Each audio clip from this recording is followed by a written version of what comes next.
Jangan sampai masih terjadi ada spanduk-spanduk di kampung-kampung tertulis masyarakat dan kampung ini siap menerima serangan fajar. Kalau di kota itu pakai istilah NPWP. Apa itu? Nomor piro wani piro. Oh, nomor. Ini bahasa Jawa nih. Iya, iya. Nomor Ya, piro, paham kan? Pak Ursa kan? Nah. Nomor berapa, berani berapa. Iya. Nah, itu di Jawa atau di daerah perkotaan tuh. Jadi dia tidak pakai istilah spanduk, tapi dia silent operation. Sudah menjadi kebiasaan bahwa hari pemilu itu diliburkan. Nah, kalau dia libur, saya tidak bekerja hari ini, dapur saya tidak nyala karena saya tidak dapat gaji. Iya. Nah, saya terima dong orang yang mau kasih ini. Iya, iya. Itu reasoningnya, itu penjelasannya orang-orang yang menerima NPWP itu. Ya.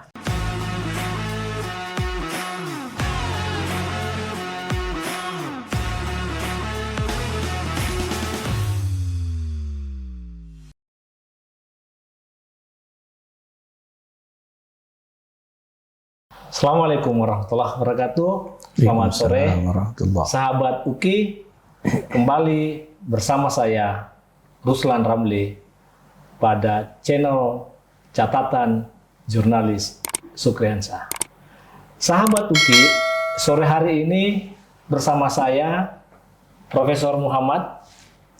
Gimana kabar, Prof? Alhamdulillah. Sehat, sehat, Abang Ruslan. Alhamdulillah.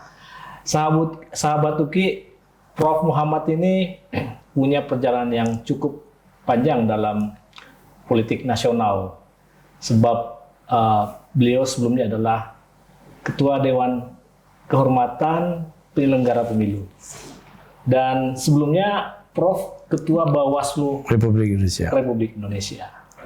Bahkan sebelumnya juga di Sulawesi Selatan Ketua Panwaslu. Betul. Demikian, Prof? Betul, persis. Persis, ya, Bang. Persis.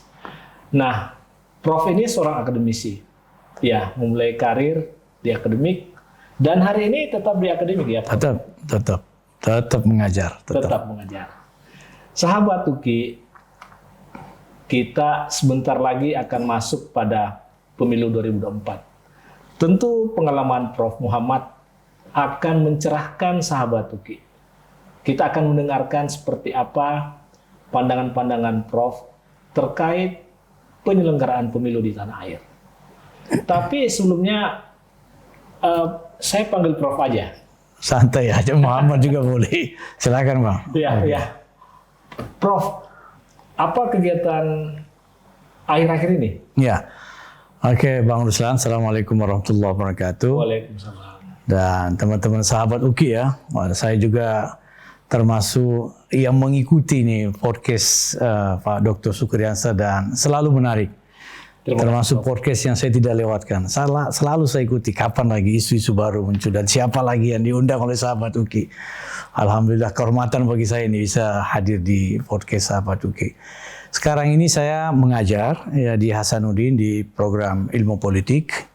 Selain mengajar, saya juga diminta oleh teman-teman KPU Bawaslu untuk menyeleksi beberapa calon-calon penyelenggara menjadi tim sel gitu. Dan selain kegiatan di kepemiluan, sejak 1 tahun terakhir ini, saya dipercaya sebagai Sekretaris Jenderal Rabita Alawiyah. Rabita Alawiyah ini Perhimpunan Habaib Indonesia.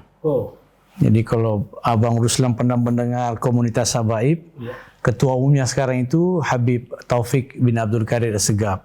Ya, di YouTube begitu ketik nama beliau akan muncul ceramah-ceramahnya. Nah, saya dipercaya sebagai Sekretaris Jenderal. Jadi Habaib ini kan punya sejarah sendiri, Rabita itu. Insyaallah. Lebih kemana nih? Ya, Rabita itu dia organisasi sosial, bergerak di bidang pendidikan, kesehatan, tapi dia tidak masuk dalam kelompok politik tertentu. Nah, tapi orang-orang politik selalu ketemu dengan Rabita. Ya tentu minta nasihat, pandangan-pandangan, sowan ya begitu.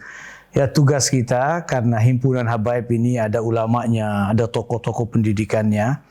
Ya tentu memberikan masukan-masukan ya, atau disebut nasihat kalau yang memberikan dakwah itu para Habaib, Ustadz, supaya calon-calon pemimpin ini benar-benar berjalan dalam konstitusi, berjalan dalam kepentingan-kepentingan masyarakat begitu. Oh ya. Itu. Di luar itu, Prof, ada lagi barangkali? Ya, di luar itu saya banyak meneliti sekarang, Bang Ruslan. Ya, masih seputar pemiluan ya. Kajian-kajian kepemiluan karena memang sudah passion saya di situ. Saya juga memang guru besar ilmu politik ya. Jadi kajian-kajian saya dan mata kuliah yang saya bina juga itu yang diberikan oleh dekan dan rektor itu terkait kepemiluan. Jadi memang tidak bisa lepas. Walaupun di kelembagaannya sudah selesai, tapi nafas dan frekuensi kepemiluannya masih terus saya geluti begitu. Berarti DNA-nya DNA politik ini. Siap, ya kira-kira begitu. Kalau Bang Nusra mau definisikan begitu, saya kira bisa kita terima itu DNA politik. Oke, DNA politik. Berarti, Siap.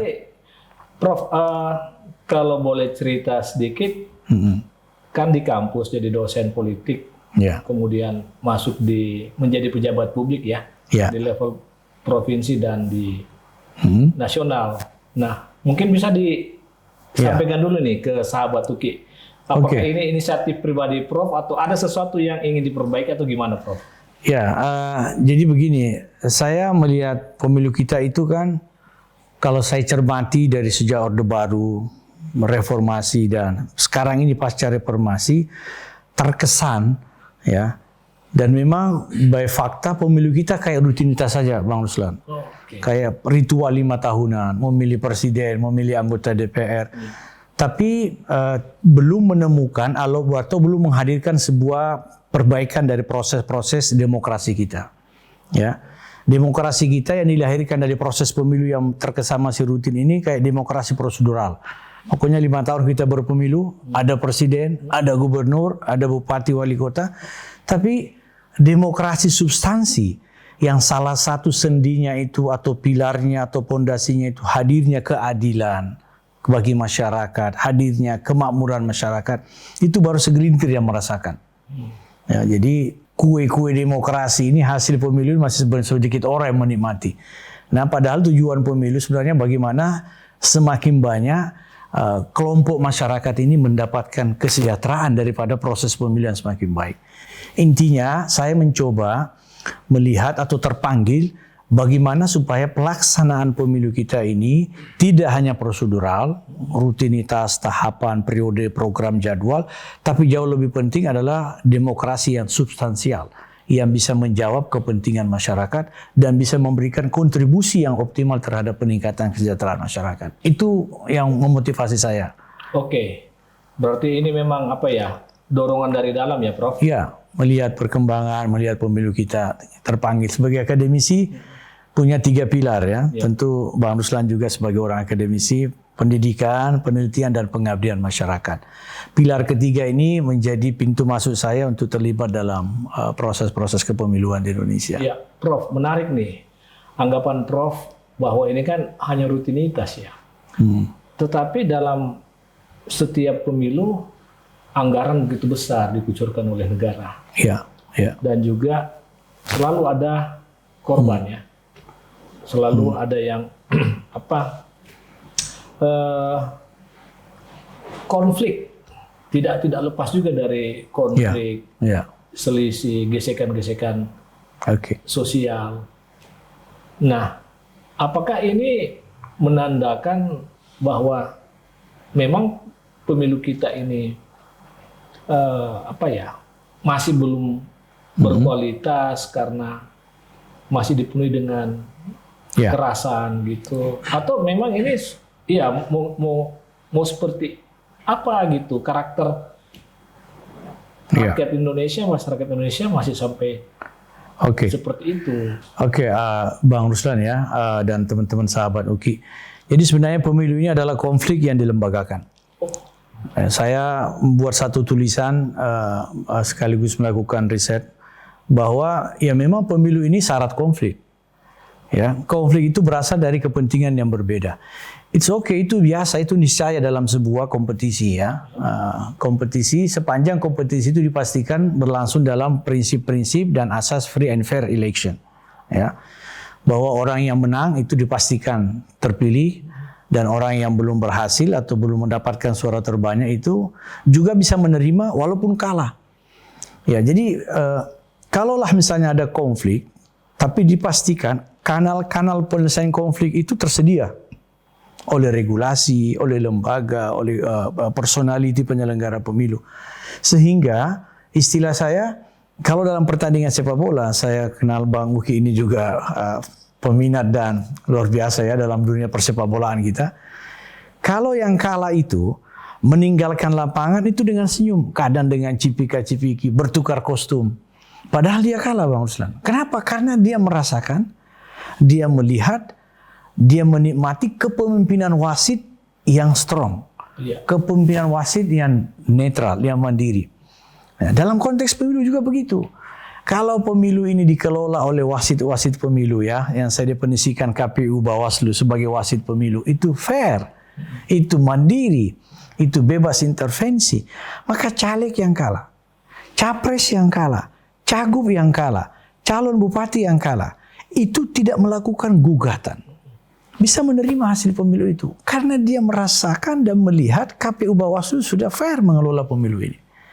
Tapi sebaliknya, kalau wasit pemilu KPU Bawaslu terlihat ya tidak hanya dari segi gestur, kebijakannya, gesturnya, sikapnya memihak kepada salah satu kekuatan politik tertentu atau partai tertentu, maka caleg yang kalah, capres yang kalah tidak bisa menerima. Pasti dia menuntut, kadang ribut ya, dia mengejar, bahkan intimidasi ya, kekerasan seperti yang Bang Ruslan bilang tadi.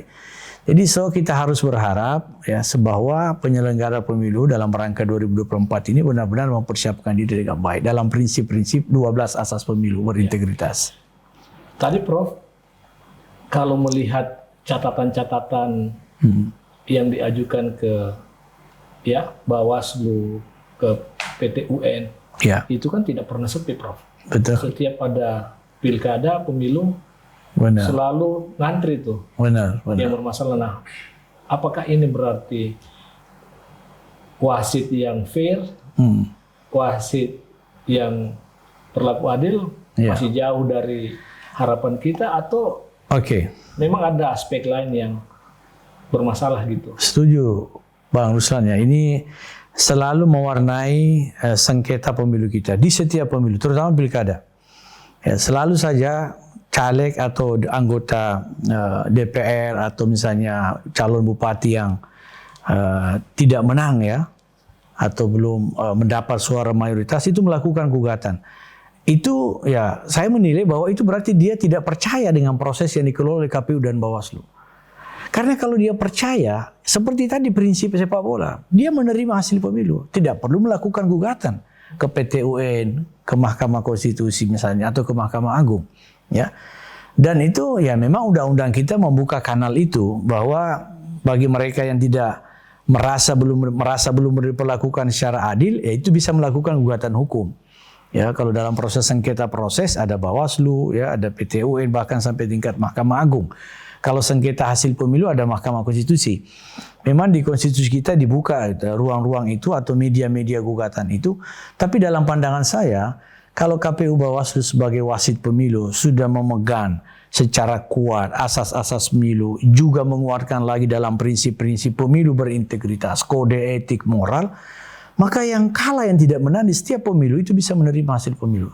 Tidak perlu melakukan gugatan. Sahabat Duki, kembali saya akan bertanya kepada Prof. Prof, tadi wasit yang harus tegas, adil, ya. Tapi kan tidak hanya wasit, ada banyak, ada pemain, Iya.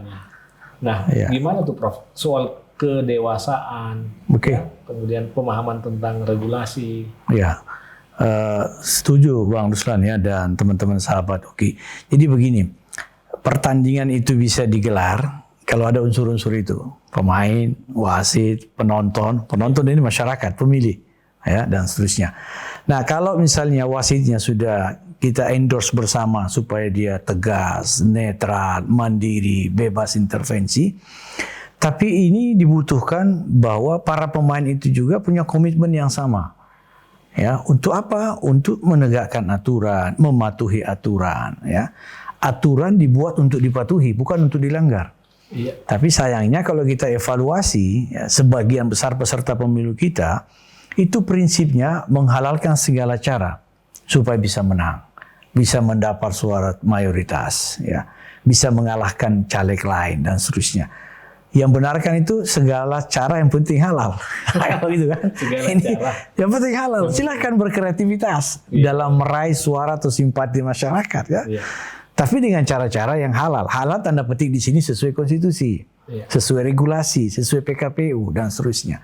Jangan menghalalkan segala cara. Regulasinya bilang A, supaya dia tidak masuk jeratan regulasi A, dia mencoba melakukan manuver-manuver yang istilah saya tadi sirkus. Ya, sirkus. Jadi saya setuju Bang Ruslan bahwa saya ketika di Bawaslu RI itu sampai pada sebuah kesimpulan. Setelah 5 tahun saya bertugas sebagai Ketua Bawaslu Republik Indonesia, bahwa ada 5 syarat pemilu 2024 besok itu bisa berkualitas dan terutama berintegritas. Pertama, regulasi.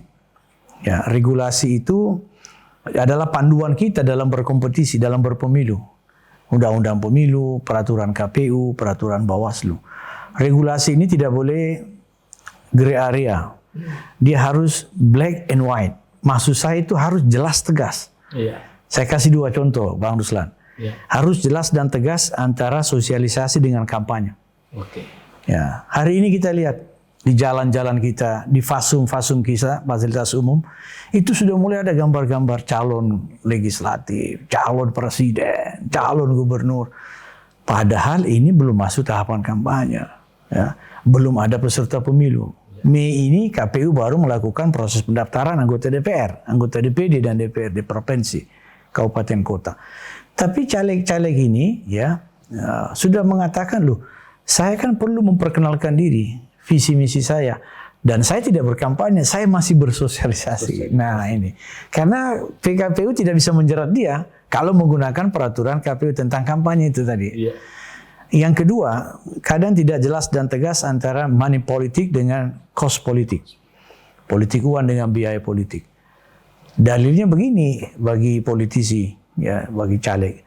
Saya mau jadi politisi, ya, anggota DPR, senator, calon bupati, calon presiden. Saya akan masuk ke gelanggang politik, lembaga politik. Tentu dong saya membutuhkan dukungan politik. Nah, untuk mendapatkan dukungan politik, tidak mungkin tidak saya butuh biaya politik. Nah, akhirnya kanal-kanal itu digunakan sebagai alasan untuk misalnya membeli suara rakyat, mempengaruhi suara rakyat dengan uang. Jadi itu yang kedua ya. Yang kedua adalah peserta pemilu tadi yang taat aturan. Kita harapkan peserta pemilu kita ini membaca dengan lengkap, dengan komprehensif, dengan cerdas, teliti, cermat semua regulasi pemilu sebelum berkompetisi. Kan ada prinsip begini, awal dari kecelakaan itu karena melanggar aturan. Nah, saya sering mendengar tuh yang seperti itu, walaupun bukan disiplin ilmu saya, tapi kalau ada yang kira-kira relevan, Bang Ruslan saya coba adopsi itu. Saya sering mendengar teman-teman yang pemerhati lalu lintas itu, ya bahkan mungkin petugas-petugas yang mengatur lalu lintas, awal kecelakaan itu adalah melanggar rambu. Sama dengan di pemilu juga. Awal misalnya caleg melakukan kecurangan karena dia tidak paham regulasi. Nah ini tentu ya kalau dalam penegakan hukum pemilu tidak bisa digunakan alasan, oh saya tidak tahu kalau itu pelanggaran. KPU Bawaslu sudah harus tegak lurus ya dalam proses penegakan hukum setelah sekian periode melakukan proses-proses pencegahan, sosialisasi, pendidikan politik. Yang ketiga adalah pemilih yang cerdas. Pemilih kita ini kadang selalu menjadi objek. Ya, saya kadang-kadang berpikir kasihan pemilih ini. Dia didekati oleh caleg, oleh politisi, oleh capres menjelang pemilu saja ketika suaranya dibutuhkan. Ya, tapi pasca itu nyaris tidak dilihat lagi, diperhatikan lagi. Ayo kita dorong ya melalui kanal Sahabat UKI ini, kita mendorong proses-proses pendidikan masyarakat yang baik. Jangan sampai masih terjadi ada spanduk-spanduk di kampung-kampung tertulis masyarakat dan kampung ini siap menerima serangan fajar. Itu ada, Pak. Ada ya, Bro? Bukan ada, banyak. Ini terkonfirmasi spanduk dengan narasi seperti itu. Iya, begini, terkonfirmasi. Masyarakat dan kampung ini siap menerima serangan fajar. Terkonfirmasi dari hasil penelitian BRIN. Kerjasama dengan Bawaslu bahwa 62% pemilih tradisional kita yang berada di kampung itu permisif terhadap politik uang. Permisif. Maknanya ya ahlan wa sahlan. Ini politik uang hari pemilu biasa begini sedekah. Ini hanya ada 5 tahunan ya. Itu hasil penelitian, Bang. Tidak terbantahkan. Ya ini mohon maaf, kita bukan menganggap pendidikan politik teman-teman ada di kampung itu rendah, tapi ini data penelitian. Jadi pemilih tradisional kita itu lebih banyak di daerah, di desa memang. Kalau di kota sebenarnya agak nakal juga. Ya walaupun pendidikannya relatif tinggi di kota, beda kasus, beda modus. Kalau di kota itu pakai istilah NPWP. Apa itu? Nomor piro, wani piro. Oh, nomor. Ini bahasa Jawa nih. Iya, iya. Nomor Ya, piro, paham kan? Pak Ursa kan? Nah. Nomor berapa, berani berapa. Iya. Nah, itu di Jawa. Atau di daerah perkotaan tuh. Jadi dia tidak pakai istilah spanduk, tapi dia silent operation. Iya. Begini penjelasannya. NPWP itu, nomor piro, wani piro. Rata-rata kan orang kota ini sebagian besar misalnya Jawa, Jawa Timur, Jawa Barat, Jawa Tengah, juga Jakarta, Tangerang, itu bekerja di pabrik. Oke. Banyak saudara-saudara kita, sahabat kita kerja di pabrik. Sudah menjadi kebiasaan bahwa hari pemilu itu diliburkan. Ya, walaupun bukan tanggal merah, itu sudah menjadi kebiasaan sejak dulu. Nah, kalau dia libur, otomatis dia tidak bekerja kan, karena dia buruh buruh kontrak, buruh bayar, buruh paket. Saya tidak bekerja hari ini, dapur saya tidak nyala karena saya tidak dapat gaji. Iya. Nah, saya terima dong orang yang mau kasih ini. Iya, iya, iya. Itu reasoningnya, itu penjelasannya orang-orang yang menerima NPWP itu. Ya. Nah, yang keempat birokrasi. Syarat pemilu berintegritas itu birokrasi, terutama di pilkada. ASN kita itu banyak yang stres. Saya pernah baca sebuah riset ya ketika perjalanan udara di daerah Papua. ASN kita itu pada saat menjelang pilkada itu tingkat stresnya meningkat secara signifikan. Bahkan banyak yang mengunjungi psikiater, konsultasi, ini gimana ini? Iya. Saya mau netral di pilkada, tapi sisi lain saya dapat tekanan. Harus mendukung A, mendukung B. Apalagi kalau bupatinya maju lagi. Iya. Wagubnya maju, sekdanya maju. Bagaimana hidup kami ini sebagai ASN ya? Kasihan. Akhirnya adalah istilah dinas mata air dan dinas air mata. Oke. Balas budi, balas jasa. Oh iya, iya. Balas dendam ya. Yang terakhir adalah masyarakat sipil yang kritis. Nah, ini kita butuhkan. Masyarakat sipil itu bisa teman-teman NGO, bisa sahabat UKI. Oke. Sahabat UKI ini adalah masyarakat sipil yang menjadi yang senantiasa memantau proses-proses pemilu kita ini. Ya, Wasdod. Dari proses-proses ini, dari media yang menurut saya sangat strategik ini, bisa memberikan pencerahan kepada masyarakat. Jadi masyarakat sipil itu tidak hanya dalam bentuk sebuah lembaga, NGO, tapi kanal-kanal seperti Sahabat UKI yang luar biasa ini bisa menjadi warning bagi proses-proses pemilu berintegritas. Itu 5 yang hasil temuan kami di Bawaslu pada waktu itu. Dari kelima itu, Prof, adakah yang sangat dominan di mana kecenderungan? Iya, peserta pemilu. Oh, Peserta pemilu kan adalah aktor utama dalam proses pemilu kita. Ya, jadi semua kepentingan itu muaranya, hili-hulunya adalah peserta pemilu. Yang melaksanakan pertandingan kompetisi ini peserta pemilu. Yang melaksanakan regulasi KPU peserta pemilu. Yang quote-unquote menikmati hasil pemilu ini peserta pemilu. Dalam bentuk kursi, jabatan, kepala daerah, presiden, dan seterusnya. Jadi kalau misalnya Bang Ruslan meminta saya mengidentifikasi dari 5 syarat ini, saya memberi presensi pertama pada peserta pemilu yang taat aturan. Ini sudah kita berkontribusi lebih dari separuh hadirnya pemilu berintegritas. Yang lain insya Allah bisa kita endorse secara simultan begitu. Nah, yang lebih banyak ditemukan ini adalah yang sifatnya temuan daripada laporan. Saya tanya, saya coba teliti kenapa ini lebih banyak temuan daripada yang orang melapor. Rupanya sebagian besar masyarakat kita itu takut melapor, Bang Ruslan. Misalnya begini, contohnya begini. Ada masyarakat yang menerima politik uang. Dia terima, misalnya 100.000, 200.000. Sebenarnya dia tidak mau menggunakan 200 atau 100.000 itu. Tapi dia khawatir dan takut kalau misalnya saya melaporkan, saya terlibat.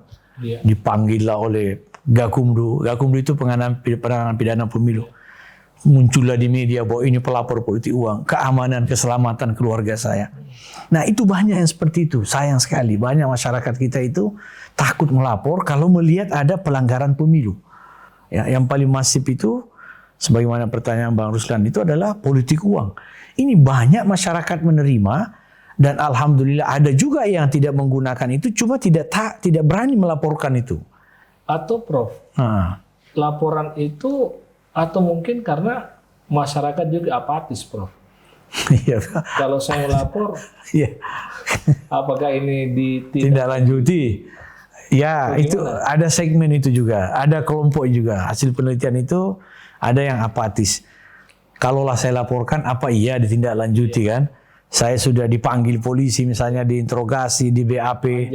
Tapi ternyata hasilnya tidak juga terjerat caleg yang membagi-bagi politik uang itu.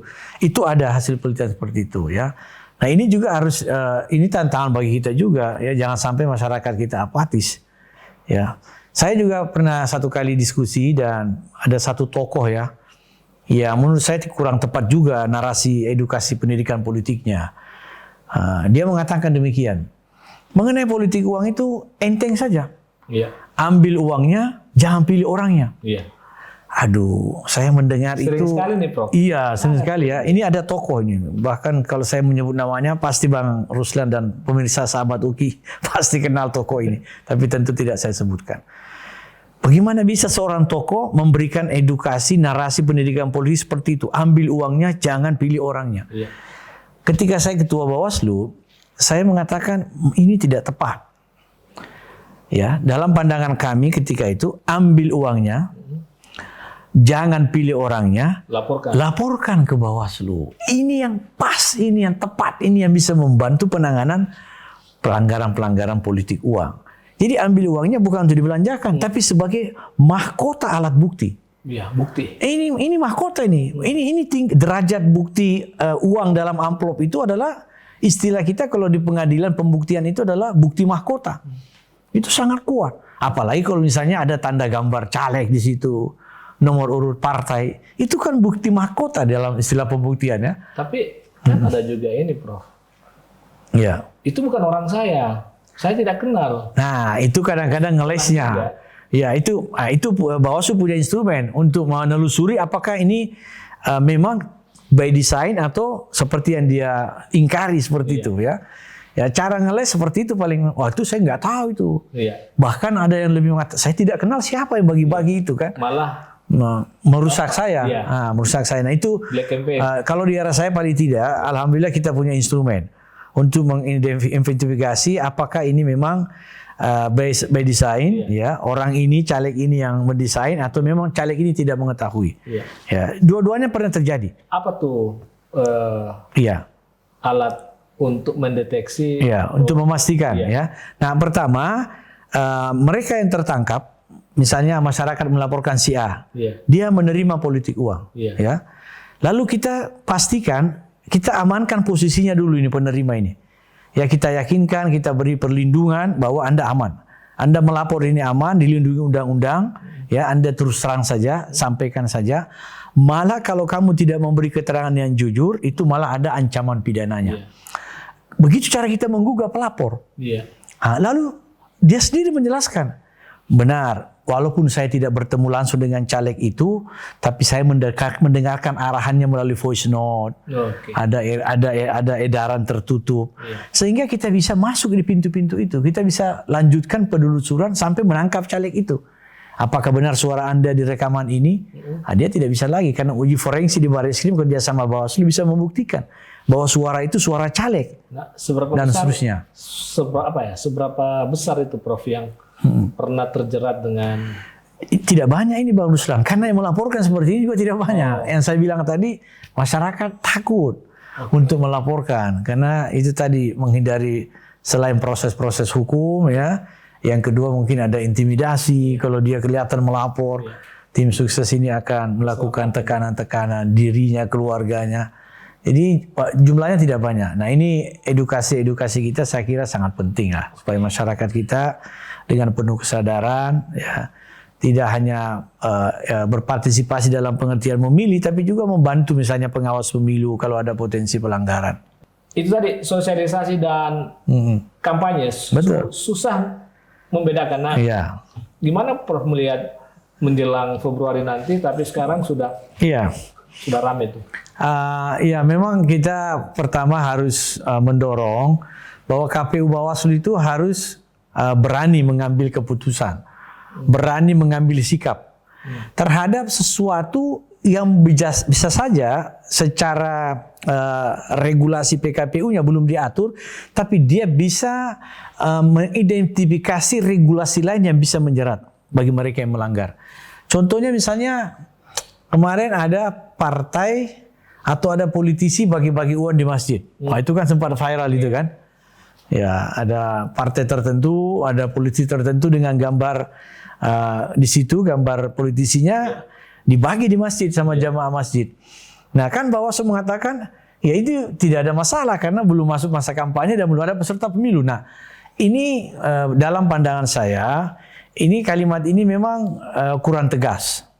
Ya, itu bisa menimbulkan tadi di diskusi awal kita Bang Ruslan multitafsir. Ya, dan bisa mengundang peserta pemilu lain. Tidak black or white. Tidak black or white, gray area itu. Harusnya tegas aja. Kalau misalnya peraturan KPU belum mengatur itu, dia harus mencari regulasi lain di luar peraturan pemilu yang bisa menjerat. Dan itu dimungkinkan kewenangan itu. Jadi jangan kacamata kuda KPU Bawaslu ini hanya PKPU dan Perbawaslu. Di era saya begitu.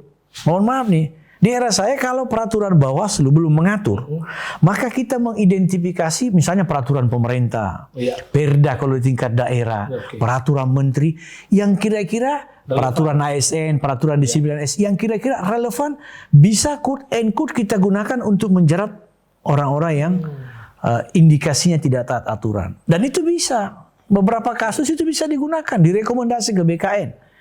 Direkomendasi ke Kementerian Dalam Negeri bahwa ada aparatur saudara itu curi star. Walaupun belum kampanye tapi sudah menggunakan fasilitas negara, menggunakan simbol-simbol ASN. Itu diproses oleh Kemendagri. Seperti itu. Nah, ini jadi biar bukan Bawaslu yang proses menangani secara langsung, tapi melalui perpanjangan tangan Bawaslu kerjasama dengan kementerian lembaga itu bisa dilakukan proses-proses penegakan hukum. Bawaslu dengan itu mengatakan itu belum menjadi ranah Bawaslu. Dua alasannya, belum masuk tahapan kampanye dan belum ada peserta pemilu. Semuanya benar. Dua alasan Bawaslu ini benar. Tapi kalau kita berhenti di dua alasan itu, akan semakin marak. Kita lihat semakin marak. Terutama di daerah. Saya kemarin di daerah Jawa Timur, Jember, ampun. 10 meter alat peraga ini, 10 meter partai X, partai Y. Nah ini karena Bawaslu tidak coba melakukan terobosan hukum, ya, melihat regulasi mana yang kira-kira bisa digunakan untuk menegakkan hukum ini. Walaupun dalam konteks pemilu belum masuk kampanye, belum ada peserta pemilu. Misalnya alat peraga berada di tempat yang tidak seharusnya. Di fasum atau di jalan-jalan protokol. Itu kan kita lihat tuh ada partai yang balihonya separuh jalan itu. Tidak ditegur oleh Bawaslu. Dengan alasan belum masa kampanye. Dengan alasan belum ada peserta pemilu. Terus mohon maaf di televisi misalnya ya, yang punya ketua-ketua partai yang punya media. Itu sudah melakukan, itu sudah kampanye. Sudah bertahun-tahun. Iya, nah itu Bawaslu dengan enteng aja mengatakan, wah ini tidak bisa dijerat. Nah harusnya Bawaslu bersama KPU melakukan kerjasama misalnya Kementerian Komunikasi Informasi atau Kementerian lembaga relevan supaya sekali lagi bisa mengatur yang seperti ini. Jangan dibiarkan, jangan gampang begitu. Yang jangan gampang, Prof, sehingga Bawaslu kemudian publik menjadi publik Bang Ruslan. Masyarakat sipil termasuk sahabat UKI ini bisa mengingatkan Bawaslu ya melalui pendidikan politik seperti media-media seperti kemudian ini Prof, selain APK tadi ya,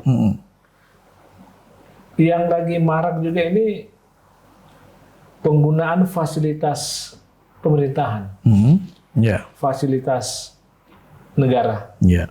Ya, kita masih mendapati bacaan-bacaan kita, ya, pejabat-pejabat tertentu menggunakan fasilitas negara, fasilitas pemerintah, untuk kepentingan politik.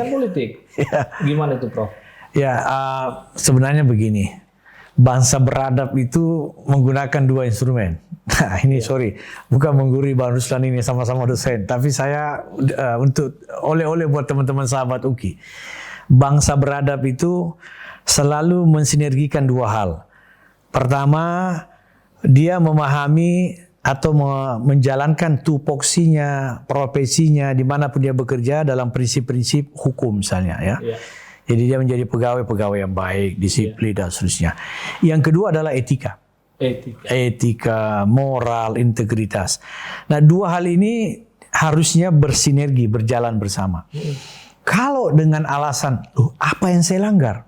Kan kadang-kadang begitu ya. Iya. Kita mendengar ada pejabat Jawaban, publik, ya, elit, ya, ketua partai, ya, atau orang-orang yang berpengaruh di pemerintahan mengatakan apa yang saya langgar? Iya. Saya tidak melanggar regulasi A, regulasi B, pasal A, pasal B. Oke. Kalau di situ oke misalnya. Tapi ada faktor yang lain yang saya sebut tadi. Etika pemerintahan, etika politik. Ini harusnya menjadi sensor pejabat.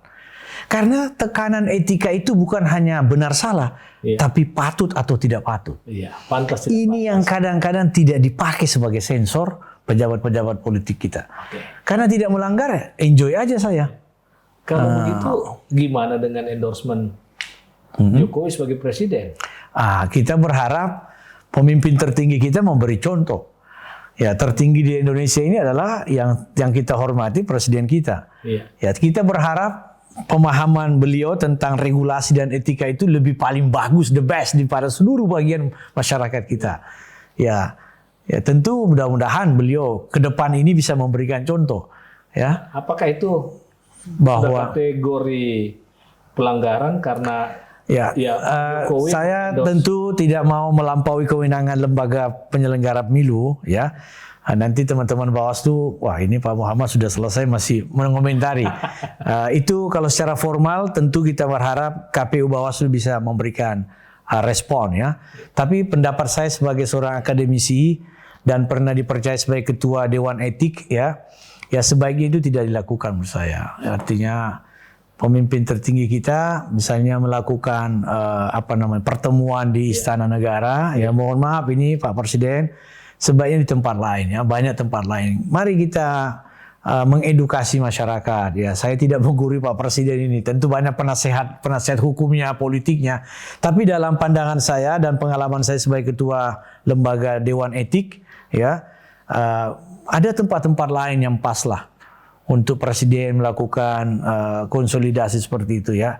Istana ini kan sebenarnya bukan milik presiden. Istana ini milik rakyat. Ya, presiden bagian dari rakyat.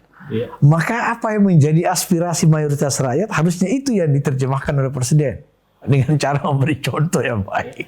Pada satu sisi, Prof, bagaimana presiden bisa menahan diri gitu kan? Harusnya, betul. Tapi di sisi lain kan, itu tadi Bawaslu misalnya yang harus menyemprit misalnya kalau itu. Ya, mengingatkan harusnya ya. Mengingatkan. Kalau presiden kan saya mengikuti ya Bang Ruslan, ada statement presiden apa yang saya langgar begitu kan? Iya. Misalnya ketemu dengan ketua umum, ya memang tadi saya sudah bilang kalau secara hukum ya memang tidak ada dilanggar. Tapi dalam perspektif etika, sebagai seorang pemimpin tertinggi yang kita harapkan menjadi contoh, ya ini menurut saya tidak tepat. Berarti Bawaslu mesti lebih proaktif lagi ya? Proaktif, mengingatkan. Jangan menunggu masyarakat sipil. Iya, betul. Iya, Bawaslu dan masyarakat sipil bersama-sama. Ya, ada tanggung jawab publik. Iya, pengamat masyarakat sipil. Betul. Secara formal lembaga yang diberi mandat untuk melakukan pengawasan, pencegahan dan penindakan pemilu ya memang Bawaslu. Tapi seperti yang kita diskusikan di awal tadi Bang Ruslan, kita punya masyarakat sipil harus juga punya peran, ya, punya kontribusi mendorong begitu kan? Oke. Baik, Prof. Saya masuk pada kontestasi nih. Ya. Koalisi tadinya ada KIB gitu kan, ada menarik KPR, ya. kemudian Nama-namanya menarik ini istilah-istilahnya. Ya. Kemudian PDIP seorang diri terus merapat P3. Gimana komentar Prof nih? Ya, kalau itu memang bidang ilmu saya, itu niscaya. Itu salah satu definisi ilmu politik klasik itu politik adalah kepentingan. Ya, ini wajar saya kira ketua-ketua partai ya, atau fungsionaris partai melakukan lobby. Sekali lagi tekanan saya, silakan lobby karena itu sebuah keniscayaan dalam panggung politik, dalam dunia politik. Tapi tolong jangan sampai melupakan etika tadi. Ya, berilah kami asupan pendidikan politik yang baik. Ya, kami masyarakat ini menjadikan Anda, wahai ketua-ketua umum partai, wahai politisi ini adalah orang-orang yang terpandang, orang-orang yang mengerti. Maka kami berharap berilah contoh kepada kami bagaimana berpolitik yang baik, bagaimana berpolitik yang santun. Karena itu akan berdampak kepada ketertiban masyarakat. Ya, kalau misalnya dari atas memberikan contoh yang baik, akar rumput pasti adem. Pencapresan ini apakah tetap di 3 atau? Wah, ini seperti bola biliar ya, masih sangat kemungkinannya masih sangat. Kalau hitung-hitungan matematika pemilunya itu bisa maksimal 4. Saya sudah melakukan simulasi sederhana tentang formasi capres. Maksimal bisa 4, tidak mungkin 5 capres. Ya, agak sulit ya. Ya, sorry, bukan tidak mungkin, agak sulit kalau lihat formasi yang berkembang ya. Mungkin di 3 atau 4. Dugaan saya 3 pasang atau 4 pasang. 3 pasang atau 4 pasang. Kemungkinan. Iya. Terbanyaknya kemungkinan 4 pasang. Bisa disebutkan, Prof? Waduh, kalau itu sangat cair ya saya kira ya. Saya tentu bukan tidak ingin menyebutkan, tapi ya seperti yang kita lihat di media lah ya. Kalau capresnya kan sudah jelas ya. Yeah. Yang jelas itu baru 2. Ya memang secara publik itu di-endorse, diumumkan secara terbuka oleh Ketua Umum misalnya PDIP, Ibu Mega mengumumkan Ganjar. Yeah. Lalu kemudian 3 partai politik ya, Nasdem, Demokrat dan PKS mengumumkan Anies Baswedan. Yeah. Nah, ini tentu ini yang 2 yang sudah jelas untuk capresnya. Yeah. Tapi kan Prabowo juga sudah. Ya, Pak Prabowo punya potensi juga, ya sudah melakukan lobby-lobby ya.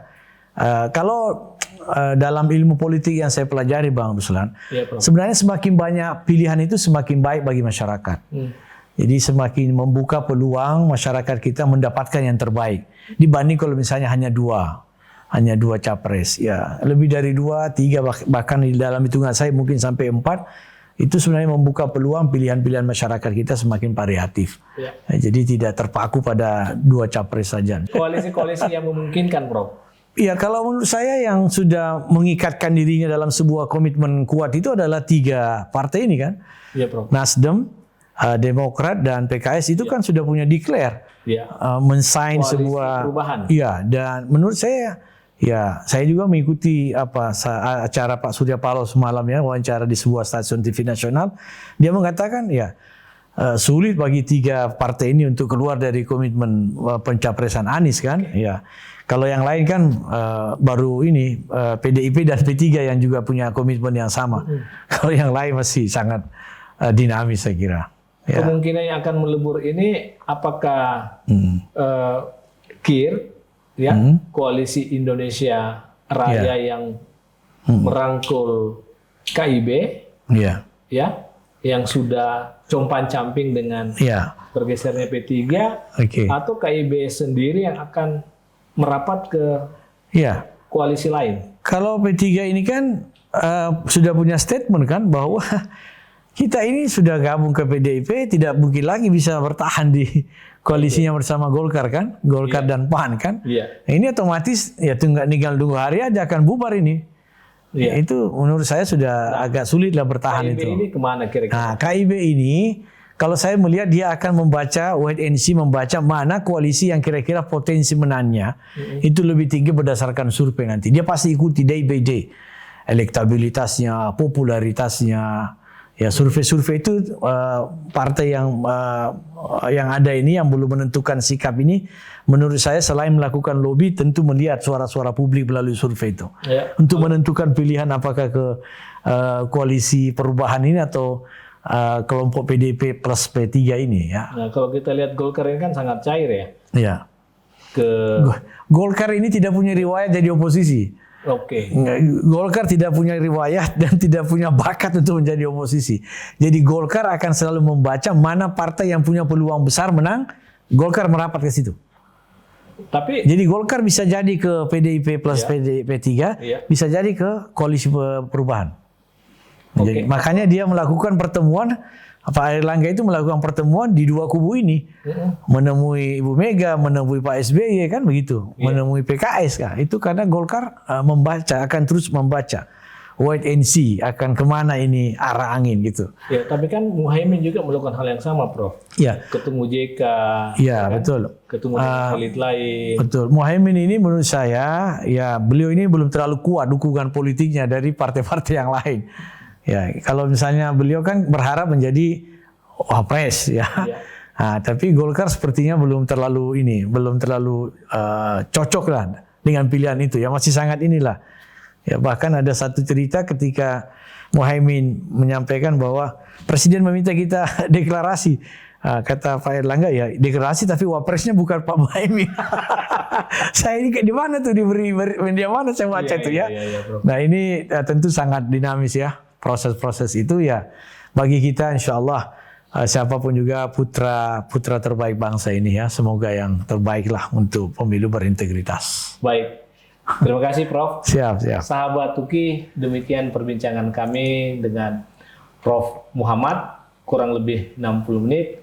Semoga diskusi ini bermanfaat buat kita semua. Kita tercerahkan dengan gagasan-gagasan dan penjelasan dari Prof. Muhammad. Prof, Oke. terima kasih, Prof. Sami-sami Bang Rusan. Sukses selalu. Ya. Waalaikumsalam warahmatullahi wabarakatuh.